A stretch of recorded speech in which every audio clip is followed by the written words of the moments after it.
एक एक स्लाइसेस को उठाना है और इस मसाले में डालकर इस तरह से एक पतला सा मसाले का लेयर अपने स्लाइसेस के ऊपर लगा लेना है। अब आप एक एक करके सारे स्लाइसेस को अपने पैन में अच्छी तरह से डाल दीजिए। लगभग 7 से 8 मिनट आपको लगेगा इसे कुक करने में दोनों साइड से।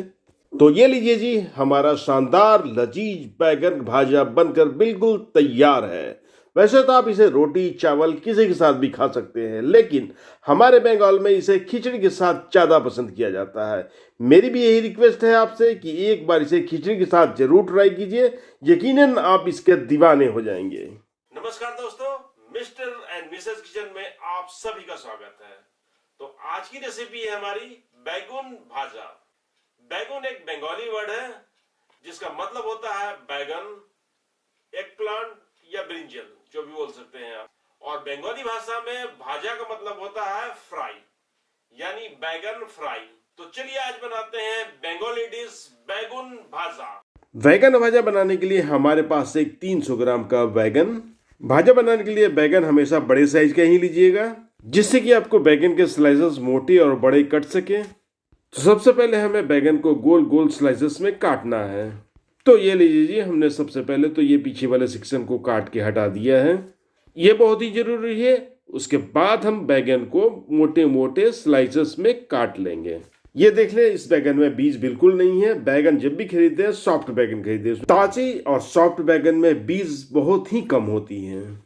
ये लीजिए जी, हमने बैगन के गोल गोल स्लाइसेस काट लिए हैं। अच्छा भाजा बनाने के लिए आपको बैगन के स्लाइसेस को बहुत पतला नहीं काटना है। बैगन के स्लाइसेस की मोटाई लगभग ½ इंच का रखिएगा। तो अब समय है स्लाइसेस को ड्राई मैरिनेट करने का। तो मैरिनेशन मसाले के लिए हमें चाहिए 1 चम्मच बेसन, आधा चम्मच लाल मिर्च का पाउडर, आधा चम्मच भुने हुए जीरे का पाउडर, आधा चम्मच हल्दी का पाउडर भी डाल दीजिएगा। साथ में आधा चम्मच धनिया का पाउडर, ये बहुत ही जरूरी है। साथ ही में आप आधा चम्मच अमचूर पाउडर भी डाल सकते हैं। हमने यहाँ पे अमचूर पाउडर का यूज अभी नहीं किया है। अब आप इसमें नमक ऐड कर दीजिएगा अपने स्वाद अनुसार। अब आपने क्या करना है, अब सारे मसाले को अच्छी तरह से मिला लेना है। तो इस तरह मिलाकर हमने मैरिनेशन मसाला तो तैयार कर लिया है। अब आपको क्या करना है कि एक एक स्लाइसेस को उठाना है और इस मसाले में डालकर इस तरह से एक पतला सा मसाले का लेयर अपने स्लाइसेस के ऊपर लगा लेना है। तो ये आप देख सकते हैं कितना बढ़िया सा एक लेयर हमारे मसाले के ऊपर लग चुका है। इसी तरह से हम सारे स्लाइसेस के ऊपर अच्छे से मसाले का एक लेयर लगा लेंगे। तो इस तरह से मैंने सभी स्लाइसेस के ऊपर मसालों का एक अच्छा सा लेयर लगा दिया है। अब इसे 10 मिनट के लिए फ्रिज में रख दीजिए, जिससे कि ये अच्छी तरह से मैरिनेट हो जाए। 10 मिनट हो चुके हैं। अब हम एक पैन को गर्म करेंगे और उसमें डालेंगे 2 चम्मच सरसों का तेल। आप कोई भी कुकिंग ऑयल का यूज कर सकते हैं, लेकिन सरसों के तेल में इसका स्वाद बहुत ही बढ़िया लगता है। अब आप एक एक करके सारे स्लाइसेस को अपने पैन में अच्छी तरह से डाल दीजिए, जितना कि एक पैन में आ सकता है।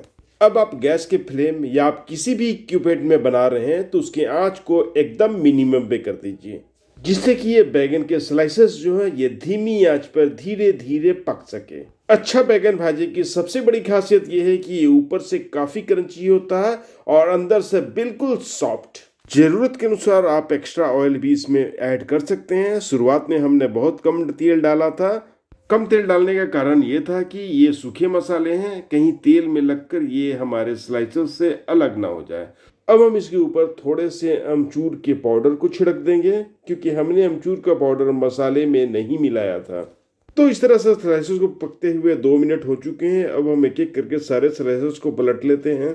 तो इस तरह से पलटते हुए हमने अपने स्लाइसेस के दोनों साइडर को अच्छी तरह से कुक कर लिया है। ये लगभग 7 से 8 मिनट आपको लगेगा इसे कुक करने में दोनों साइड से। कम हीट में कुक करने का मकसद ही यही है कि ये अंदर से पूरी तरह से सॉफ्ट हो जाए और ऊपर के सरफेस हल्का सा क्रंची रहे।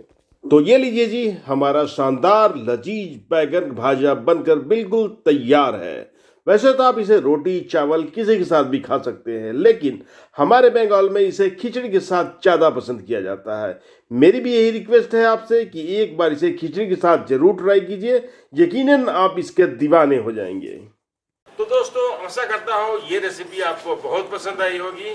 तो एक बार इसे घर पर जरूर ट्राई करें और हमारे चैनल को सब्सक्राइब जरूर करें, वरना कौन सिखाएगा आपको इतनी बढ़िया खाना बनाना, बताइए।